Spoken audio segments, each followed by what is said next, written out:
Graça e paz, irmãos. Vamos meditar um pouco na Santa Bíblia, amém? Eu quero, de início, dizer o seguinte. Irmãos, igual a você, eu não sou judeu, não sei hebraico. O que eu sei da Bíblia é aquilo que a Bíblia me dá em português. E tem muitos irmãos que se dedicam a estudar e começam a dizer, e com algumas vezes com muita razão, que a tradução que nós temos, ela tem alguns erros e que, enfim, aquilo não é aquilo. Quando fala do rio, não era um rio grande, enfim. Então, como nós não temos acesso a isso, não é? A pergunta é, o que muda o fato de, no princípio, Deus criou os céus e a terra era vazia e inóspita? Ou, como diz nossa tradução, no princípio criou Deus os céus e a terra era sem forma e vazia. Bem, é claro que a original me dá mais luz, mas não muda nada. Por que não muda nada? Porque eu não consigo, como humano, assimilar essas informações. É muita coisa. Eu, de vez em quando, fico assistindo programas, não é? Tem uma série da TV Brasil que mostra o Brasil, a Chapada de Guimarães, Chapada dos Veadeiros, enfim, as serras do Brasil, as matas, e é de uma riqueza de informação tão absoluta, tão inimaginável, que não dá para assimilar tudo aquilo. Você entende? Cada tipo de passarinho, cada nome, como que ele age, como que ele vive, cada tipo de animal e assim por diante. Estamos aqui agora conversando, e o rio São Francisco, naquela pequena nascente, continua existindo e saindo dali e se tornando um grande rio, recebendo afluentes e se tornando um remédio para o Nordeste do Brasil. Então, irmãos, tendo isso em mente, eu gostaria de compartilhar com os irmãos o texto de Hebreus capítulo 6. Eu já preguei sobre esse texto, já disse que esse texto é dirigido aos judeus, e esse texto, capítulo 6, está falando aos judeus que reconheceram que Jesus, que Yeshua e Yahushua era de fato ungido, o Messias, e que depois de um tempo eles voltam atrás e renegam isso. Esse texto está falando desse grupo. E algumas pessoas, por não entenderem o texto, acabam dizendo, olha, a salvação se perde, aqui está a prova. Não, aqui não tem prova nenhuma. É impossível salvação se perder. Você pode jogar fora, mas perder não. Porque não é mérito seu nem meu, é mérito do Salvador, não é? Ele é o Salvador. Então, se eu preciso de um Salvador, é porque eu estou perdido. E se eu estou perdido, eu recebo a salvação. Ele não pode me jogar fora. Agora eu posso rejeitá-lo. Se me negares, eu te nego também, disse ele. Desde o livro de Gênesis até o último instante, a proposta do Todo-Poderoso Deus, Criador de nossa existência, de tudo que há no mundo físico e espiritual, visível e invisível, tudo isso demonstra o grande amor e bondade e poder e criatividade e beleza insondável do Todo-Poderoso Criador. E não entender que Ele trabalha noite e dia, como disse o Salvador Jesus, para nos salvar, quando Ele disse, eu e meu Pai trabalhamos até agora. Eles não estavam trabalhando para manter as cachoeiras ou manter os níveis do mar. Não, isso tudo já está comandado, não é? Está firmado na palavra dele. Palavra essa que diz o salmista que ele colocou acima do nome dele. Veja que a coisa é muito gloriosa. Então, o que a gente pode aprender nas Escrituras é que o Senhor Deus é bom e Ele quer salvar. Mas é curioso como nesses dias, não é? dias estranhos, né, de insegurança, de incerteza, de tantas mudanças. Temos pessoas que... Eu li uma frase numa postagem do YouTube, que é louco quando você tem que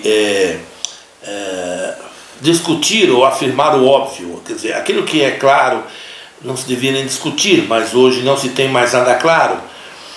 Viemos de uma situação de relativismo e fomos relativizando e chegamos a uma situação que hoje ninguém sabe o que é o que, não é? E tem pessoas que acham que são inteligentes de um lado e pessoas que se acham inteligentes do outro. Mas ambos vão cair no buraco, porque há um só caminho. Yahushua, ou Yeshua, disse que ele é o caminho, a verdade e a vida. Ele não é uma verdade, ele é a verdade absoluta. Ah, que verdade é essa? O que é a verdade? Perguntou o Pilatos, não é? Jesus não respondeu, porque não cabe a você. Se você me perguntar qual é a verdade, então não cabe te dizer, porque isso é assunto para quem se aproxima dele. Mas então, em Hebreus, capítulo 6, assim: pelo que deixando, ele está falando para nós, os que são discípulos de Jesus, que são alunos, que são talmidim, que são seguidores, não é? Que creem em Jesus. Pelo que deixando os rudimentos da doutrina de Cristo, isso quer dizer, rudimentos são as coisas fundamentais, aquelas coisas mais essenciais ou imediatas,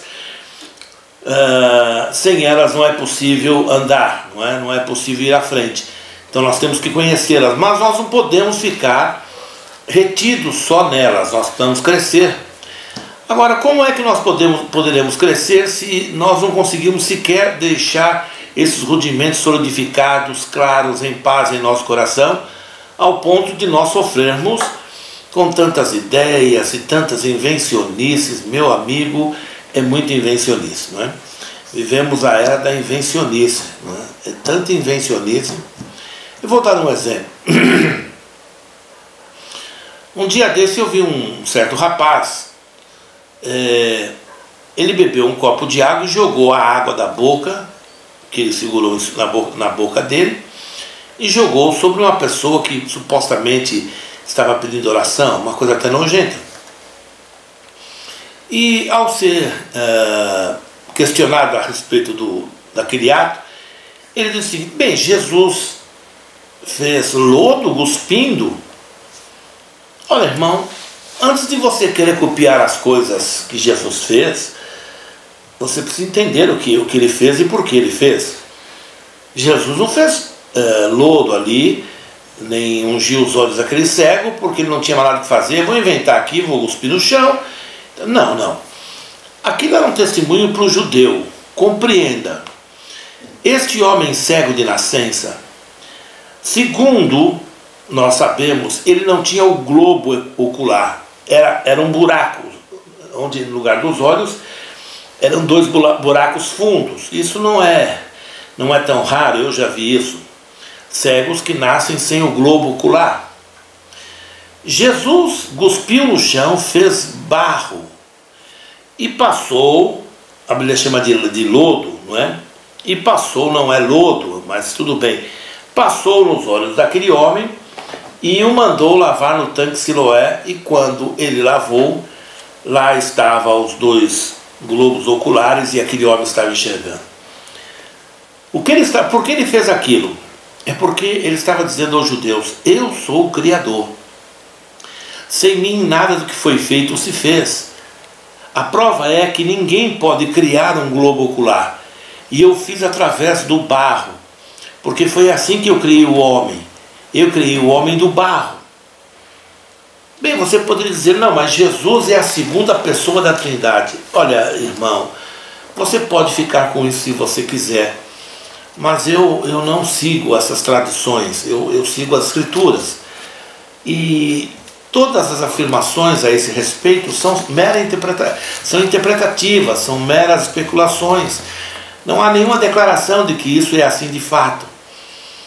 Eu sei que em Cristo Jesus, ou em Yeshua, habitou o Todo-Poderoso Deus na sua plenitude. A Bíblia assim o diz, que nele habitou corporalmente, isto é, no corpo dele, toda a plenitude de Deus, toda a plenitude da divindade. Então eu não peco em chamá-lo meu Deus. Porém, quando você caminha e você vai encontrar Jesus no Getsemane, eu já falei sobre isso, em um momento as pessoas que vão prendê-lo, ele pergunta: a quem buscais? E eles falam: a Jesus sou eu, e todos caem. Ninguém podia prendê-lo. E logo em seguida ele vai com as pessoas. Ali ele está marcando o fato de que o Todo-Poderoso, o nosso Criador, o Pai glorioso, deixara Jesus naquele momento e foi para a glória, ou deixou o Cordeiro sozinho. Por isso que Jesus vai falar na cruz: por que me abandonaste? Não é? Porque o Pai não podia estar ali. Quem foi sacrificado foi o Cordeiro, não foi Deus. Quem morreu não foi Deus, foi o Filho do Homem, foi o Cordeiro. Então, quando você caminha mais um pouco, você encontra Jesus sendo glorificado nos céus e sentado à destra do Todo-Poderoso. Mais um pouco é afirmado o seguinte: quando o último inimigo for vencido, ora, não fui eu que disse isso, não fui eu que escrevi, está nas Escrituras, foram os apóstolos de Cristo. Bem, eu não sigo os pais da igreja, você pode segui-los, eu não os sigo, eu sigo os apóstolos de Cristo. Você tem alguma coisa contra os pais da igreja? Não, nem contra nem a favor. Foram irmãos e que o que eles fizeram como eu faço ou qualquer outro irmão faz, a seu tempo, se Deus os usou ou não, isso é uma coisa. Ah, mas foi marcado época. Nós também estamos marcando época. Nós não temos no Brasil, dizem, 40 milhões de cristãos à toa, e não se sabe desse número em canto nenhum do mundo. Eu não estou falando de católicos apostólicos romanos. Bem, outros então dizem assim: ah, mas eles são importantes. Bem, eu não sei porque eles são tão importantes para você, porque o Evangelho eu não leio o nome deles, não é? Não, mas a história é história, não é? Então Dom João VI foi importantíssimo para o Brasil, Dom Pedro I, Dom Pedro II, não é? A rainha Isabel, a princesa Isabel, pessoas importantíssimas, mas não muda o fato do Brasil ter se tornado o que se tornou. Bem, voltando então, segundo a Bíblia, diz que quando o último inimigo, e quem diz é a Santa Bíblia, quando o último inimigo, então há inimigo ainda, for vencido, que é a morte, então o próprio Jesus, né, se sujeitará àquele que o sujeitou todas as coisas. Quem foi que sujeitou a Jesus todas as coisas? Jesus fala que ele não fez nada sem que o Pai lhe mandasse, ou que o Pai lhe ensinasse, ou que ele não visse o Pai fazer. Ele falou várias vezes: maior é o Pai do que eu, não é bom é o Pai, eu não sou bom. Ele deixava isso bem distinto, separando o Filho do Homem, não é, do Todo-Poderoso Deus que habitava nele. Duas realidades distintas, porém Jesus era santo, ele nunca pecou, ele não nasceu do pecado, ele não nasceu do ato sexual de ninguém. Foi o poder de Deus que tocou no ventre de uma virgem. Muito bem. Quando ele diz assim, que depois que ele vencer o último inimigo, que é a morte, ele mesmo, olha, não sou eu que disse, você vai lá na Bíblia e leia, deixará o trono e não se envergonhará de ser um dos irmãos. Ora, ele se tornará semelhante a nós, nós nos tornaremos semelhantes a ele, depois ele se torna semelhantes a nós, e é o que está escrito, e cantar louvores ao Todo-Poderoso no meio dos irmãos, no meio da congregação. Bem, isso está escrito na Bíblia, não fui eu que escrevi. Eu não peco por crer naquilo que está escrito, e eu não procuro interpretar as coisas porque a teologia do meu grupo religioso crê assim ou crê assado. Eu quero entender as Escrituras como de fato elas são. E a Bíblia diz que se alguém tem falta de sabedoria, peça a Deus, peça a sabedoria a Deus, que Ele dará livremente, não lançará em rosto. Então ninguém pode reclamar de que não entende, porque se você estiver interessado, comece a ler a sua Bíblia para valer, leia repetidas vezes e ore a Deus pedindo sabedoria e Deus te dará. Então, os rudimentos da igreja, os rudimentos de Cristo, ele fala quais são. Prossigamos até a perfeição. Então, deixamos aquelas coisas para ir à perfeição, não lançando de novo o fundamento de arrependimento de obras mortas, de fé em Deus. Então, obras mortas, fé em Deus, doutrina dos batismos, imposição de mãos, ressurreição dos mortos, juízo eterno. Então, o que a gente mais ouve, na verdade, quando sair disso, você vai ouvir fatalmente, eu digo fatalmente, talvez não seja essa a palavra adequada, mas você ouvirá com certeza alguém tentando encher teu coração de ânimo para você conquistar coisas, não é? Para você ter coisas, para você se tornar rico, alguma coisa assim. Bem, eu sei que a prosperidade é dom de Deus, eu não estou dizendo que isso é antibíblico, eu estou dizendo que você pregar a prosperidade, sim, não é? Prosperidade é uma consequência, não é um alvo da vida cristã. Então, eu queria só me ater por um pouco sobre esses dois versículos iniciais.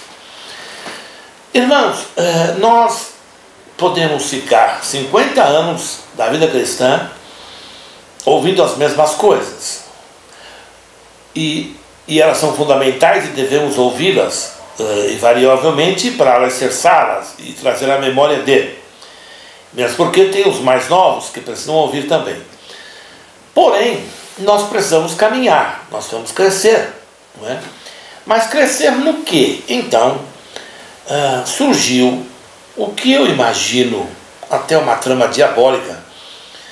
Pessoas que trouxeram o gnosticismo moderno para a igreja, que é a ideia de pegar verdades ou interpretações judaicas para introduzi-las à noiva de Cristo.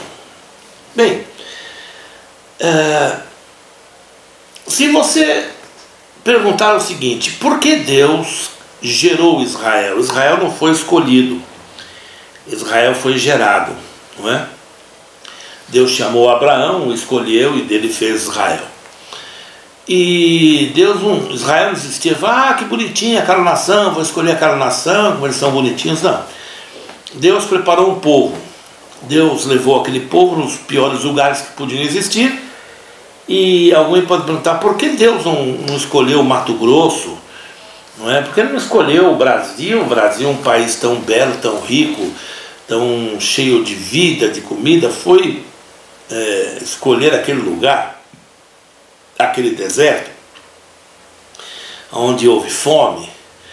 É porque Deus só se faria conhecer, e Deus só se faz conhecer em nossas vidas quando os nossos recursos não acabam. Então, a melhor coisa que pode existir é um crente viver sem recursos e depender de Deus. Não falei que é confortável, que é gostoso. Não falei isso. Eu falei que o crente só vê Deus quando as coisas não vão bem. Então ele falou para nós deixarmos esses rudimentos de ressurreição. Mas curiosamente, o que a gente vê é discussão sobre essas coisas, não é? Quem vai ressuscitar, quando vai ressuscitar, se o arrebatamento é aqui, é ali, e essas discussões. Por quê? Porque nós não nos aproximamos de Jesus, a gente se aproxima da doutrina de uma igreja, seja ela qual for, inclusive a minha. E a gente acaba não adorando a Jesus, acaba não tendo comunhão com Ele. Quando eu falo comunhão, não é comunhão religiosa, aquela coisa piegas. É um relacionamento verdadeiro, é você tê-lo diariamente como seu amigo, como companheiro, não é? Então, conforme você vai caminhando com Jesus e lendo a sua Bíblia, ele vai mostrando coisas para você, ou para quem quer que assim haja. Ele vai mostrando coisas que vai solidificando a convicção. Aí você vai encontrar alguém que vai dizer que a tua convicção não está de acordo com os pais da igreja, não é? E aí a coisa começa a ficar irritante, não é? Porque as pessoas que assim afirmam sabem pouquíssimo, eles só sabem o que eles veem nos livros, estudam feito os escribas antigamente, mas não há nada, não há frescor do Espírito, não há a essência de Jesus não está ali, porque eles vivem muito mais uma estrutura religiosa do que um relacionamento. E eles então vivem assim, não é? E por causa disso eles atacam uns aos outros, não é? Então você vê pregador atacando um ao outro. Tem gente que hoje vive como youtuber para atacar crentes, não é? Quer dizer, se um pastor não cair, ou se um pregador não causar algum problema, ele não vai ter assunto para fazer mais uma live ou mais uma postagem, para que alguém vá lá e clique e ele ganha lá o dinheiro dele. Então tem muita gente vivendo disso, não é? De fuxicaria, vivendo de maledicência, não é? Eles vão usar, e vão usar princípios, ideias e regras desta geração, que diz eu tenho direito, eu tenho direito, tenho direito. Eu já vi isso demais. E eles usam as leis dos homens, ou o princípio dos homens, para regular a vida cristã. Isso não é possível, só a Bíblia pode fazer isso. Então, como que nós deveríamos deixar os rudimentos? Bem,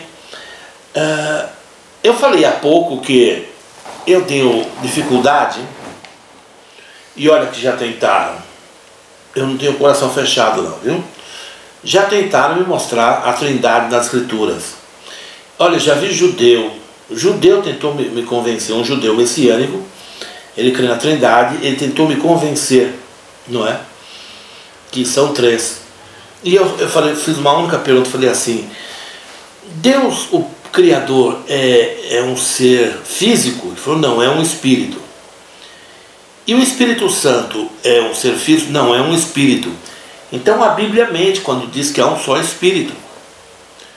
Porque se o Espírito Santo é espírito e o Todo-Poderoso é espírito, então nós não temos um espírito, nós temos dois, já que dizem que são três pessoas. Bem, essa doutrina não é apostólica, é a doutrina que veio depois, não é? Veio centenas de anos depois, foi uma acomodação, não é? Foi uma coisa de academia, já que eles não tinham luz suficiente. Como você pode dizer que os pais da igreja não tinham luz? Bem, você vê o que aconteceu com a própria igreja, você vê como que ela se desviou. Leia as 7 cartas do Apocalipse e você verá. Eu não estou dizendo que eu, se estivesse lá, seria melhor, não. Só estou constatando o fato de que eles foram seduzidos e caíram em muitos equívocos, não é? O apóstolo Paulo combate isso sistematicamente, as 2 cartas dele à igreja de Corinto, mais a segunda do que a primeira até.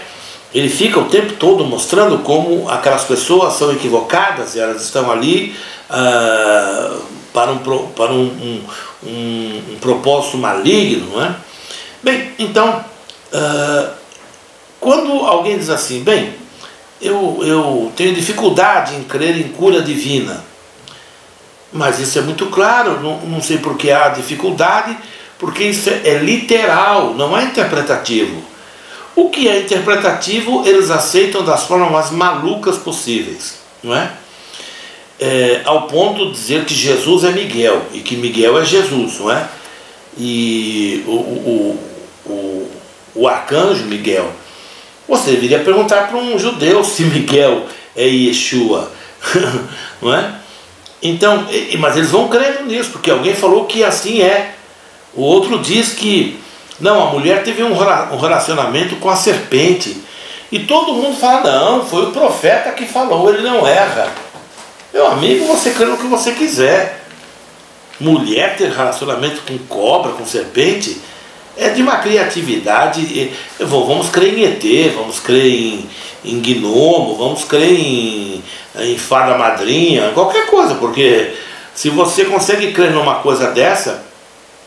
Outros dizem que não, que Eva não foi a primeira mulher, que a primeira mulher foi Lilith, não é? E que os judeus sabem que foi ela, tal. Então os judeus são um bando de picaretas sem vergonha, porque a Torá não diz isso. Então eles criaram um livro falso. Quer dizer, como é que um judeu pode dizer que a Torá é a palavra de Hashem e ao mesmo tempo negá-la com a ideia de Lilith? Você compreende o que eu estou dizendo?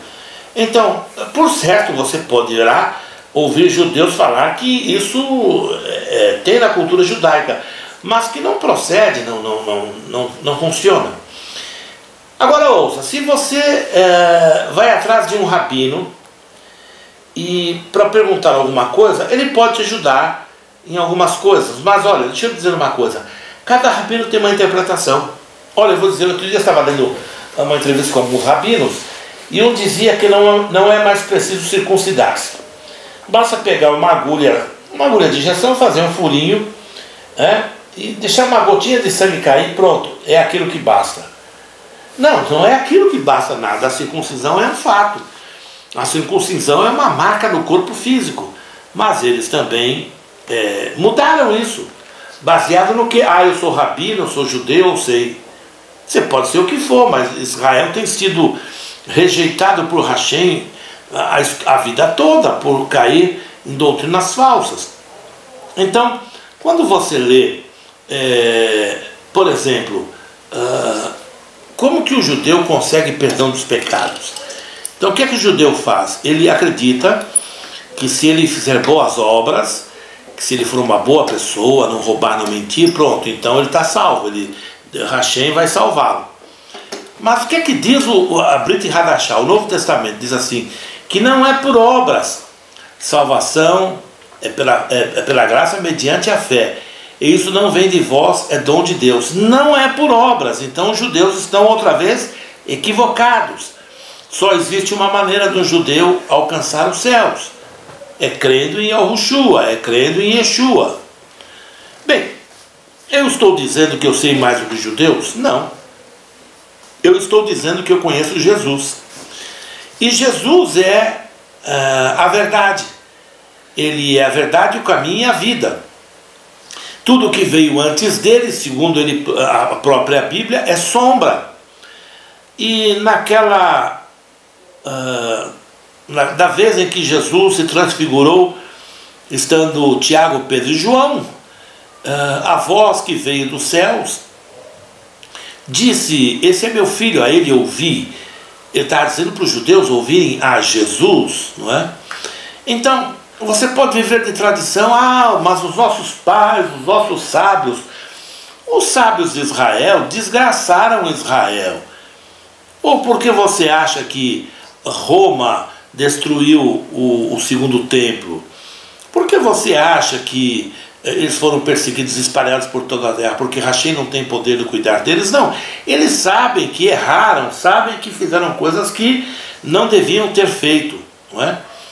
Agora, nem por isso Deus os abandonou. Deus os ama, e Israel é o povo do livro, ele é o povo que vai reger as nações. Não se engane com isso. Só que Israel está passando por um seminário, não é? E mesmo no final, segundo as Escrituras, o grupo de judeus que vai herdar tudo isso será pequeno, não é? Será pequeno, não será grande. Então, o que nós devemos fazer então? Deixar os rudimentos, deixar essas coisas. Jesus Cristo cura ou não cura? Bem, se você estiver precisando de cura divina, creia. Se você não estiver precisando, não atrapalhe quem precisa. Amém? Se você está precisando de libertação, não atrapalhe quem precisa. Eu não acredito nessas coisas que o pregador começa lá e um monte de gente cai endemoniado. Olha, é melhor você ficar quieto então, porque pode ser que a tua própria família tenha alguém assim, e você ficaria surpreendido se acontecesse, não é? E você veria com os próprios olhos. Eu já vi eu não posso falar muito, mas vou lhe contar uma experiência. Eu fui, um certo tempo atrás, eu fui tirar uns dias de me recolher diante de Deus, para ficar em oração, em jejum. E eu me lembro, e foi num prédio de uma igreja que iria inaugurar. Ainda não estava pronta. E eu passei mal, porque tinha muito cheiro de tinta e de cola, de carpete, e aquilo me fez mal e eu tive que interromper. Mas eu fui no fim de semana agradecer ao pastor de lá por ter me deixado usar o espaço sozinho, né? Ele confiou em mim. E quando eu cheguei, que eu vi, olhei para a esposa dela, eu vi na esposa demônio. E aquela mulher estava endemoniada. E a esposa de um pastor que dirigia lá o coral e cuidava das coisas, ela estava endemoniada. Bem, eu não sei, eu não posso anteceder, não é? nenhum julgamento, mas a grosso modo, pelo que nós estamos vendo aí, essa mulher do Rio de Janeiro, chamado Flor de Lis, ora, ela não cantava, não profetizava, ela é a família toda. E quem estava operando ali? Deus? Não era Deus. Não era Deus. E aquele outro pastor que leu a Bíblia dizendo que Deus mandara ele adulterar com uma mulher casada lá e fazer um filho nela, aquilo era Deus? Não, aquilo não é Deus, aquilo não é nada Deus, não tem nada Deus aí. E os pastores que caem em pecado grosseiro, como pastores que chegam até molestar crianças, será que... Não é nada Deus. E os pastores que se suicidam, não, são de Deus. Bom, você pode botar a tua mão no fogo, eu não ponho não. Irmãos, a Bíblia diz que é de Deus, o maligno não toca. Uma pessoa que se suicida, ela está dizendo assim: eu não creio que tu, ó Criador, seja fiel, pois está me dando uma prova que eu não posso suportar. Ele está chamando Deus de mentiroso. Eu não queria estar na pele dele, não, Senhor. Então, nós estamos vulgarizando aquilo que é simples, não é? E por outro lado, dificultando aquilo que é real. O que é real? Jesus disse: quem quiser, olha, irmão, quem quiser, não é? Venha a mim e beba. Então ele falou assim: ninguém vem a mim se o Pai não trouxer. E se o Pai trouxer, eu não a lançarei fora. Ninguém as arrebatará da minha mão. Mas curiosamente as pessoas dizem: não, Jesus vai jogar você fora. Ele falou assim: a obra que eu comecei na sua vida, eu irei aperfeiçoá-la. Não confie em Jesus não, ele vai, se você não fizer um monte de coisas, segundo alguns pregadores aí, se você não der o dízimo para ele, você não pode ser salvo. Quer dizer, você vai ter que crer, você vai ter que decidir, entre crer em Jesus e crer no que o pregador falou. Porque Jesus falou: aquele que vem a mim de maneira alguma. Maneira alguma quer dizer maneira alguma. Maneira alguma é maneira alguma. Ele falou que ninguém quer dizer, ninguém arrebata da mão dele. Ele disse que a obra que ele começou na pessoa, ele mesmo terminará, aperfeiçoará. Mas nossa teologia, sei lá de onde vem essas coisas, dizem que não. Se você não fizer isso... Ainda essa semana eu recebi uma profecia, sei lá, parece que é um cara lendo, dizendo, como se fosse Deus dizendo que ele está muito zangado com a terra, ele está triste com a terra. Deus está triste com a terra? Ora, o Todo-Poderoso sabe o que estava acontecendo nesses dias antes dele fundar o mundo. Não há nada novo para ele, para entristecê-lo. Não, estou muito triste com o meu povo não me ama, o meu povo não me busca, o meu povo não me teme. E começa a colocar coisas da religião para colocar medo. Quer dizer, olha, os arrebatados serão praticamente ninguém. Será um grupo muito pequeno. E aí as pessoas começam a ter medo. Aí a vida fica uma desgraça. Porque quem vive com medo vive debaixo da estrutura do inferno. Ele não nos deu espírito de medo. Mas as pessoas, não, isso só pode ser Deus. Não, é Deus, você tem que ler na Bíblia o que é Deus. Não, se um pastor vier dizendo, olha, falar em línguas, e falar, Deus me falou. Essa semana veio um caso curioso. Uma moça dizer, eu fui no inferno e eu vi meu pai e minha mãe sofrendo. Pelo amor de Deus, você vai criar uma bobagem dessa? Porque Deus, que tipo de pensamento tem uma pessoa imaginar que Deus vai pegar uma menina e vai levar no inferno para ver o pai e a mãe, para atormentar a fim do quê? Então, só na cabeça de maluco essas coisas podem existir. Eu vi uma outra moça, eu fui arrebatado e Deus me falou que ele está muito zangado porque tem homens que andam pensando em sexo. Homem pensa em sexo, ainda bem com mulher, ainda bem que é com mulher, não é? Não, mas Deus não quer, porque o homem está pensando malícia. Aí você imagina um homem, um jovem, não é? Ouve isso e fala assim, então eu estou desgraçado, eu vou para o inferno, não é? Eu vou para o inferno, eu não consigo dominar essa sensação. Aí vem um João e fala assim, não, você consegue. Mentira, mentira, é mentira. Eles que falam isso caem em pecado. Tem um aqui perto de mim que falou, um dia na televisão, um menino perguntou para ele assim, pastor, masturbar-se é pecado? É pecado, você vai para o inferno. E depois ele cai em adultério. Quer dizer, ele já estava em adultério. Quer dizer, o menino, coitado, que não tem mulher, não tem nada, não é? Ele já botou nas garras de Satanás. Mas ele é um velhaco, não é? Um safado sem vergonha, não é não? Não, ele tendo mulher, foi adulterar. Irmão, fuja dessa coisa louca desses dias da condenação. Corra para Jesus, busque a face do Senhor. Se você pecar, disse o apóstolo João, confessa. Não é para pedir perdão não, viu? Não é para pedir perdão, é para confessar. O perdão ele já deu. Senhor Deus, eu pequei, mas pastor, eu já fiz isso 1000 vezes. Irmão, vou contar um segredinho para você. Jesus mandou que eu perdoasse um irmão, está aqui o Manas na minha frente. Eu devo perdoar o Manas em um dia, 490 vezes num dia. Não, o Manas tem que ser um desgraçado, infeliz. Não, é impossível imaginar um cara para me perturbar ao ponto de 490 vezes ao dia eu ter que perdoar o cara. Você concorda? Não, o cara tem que ser... Não, nem o diabo encarnado vai ter esse êxito. Não, nem Satanás, não consegue. É muita ao dia. E Jesus fala assim, olha, perdoe 490 vezes ao dia. Agora ele pergunta, e Jesus não quer me perdoar não? Jesus não quer te perdoar não? Não, mas espera aí, também não é assim, 490 vezes ao dia. Então as pessoas dizem, então eu vou pecar. Não, não, quem é de Cristo não vive com esse sentimento.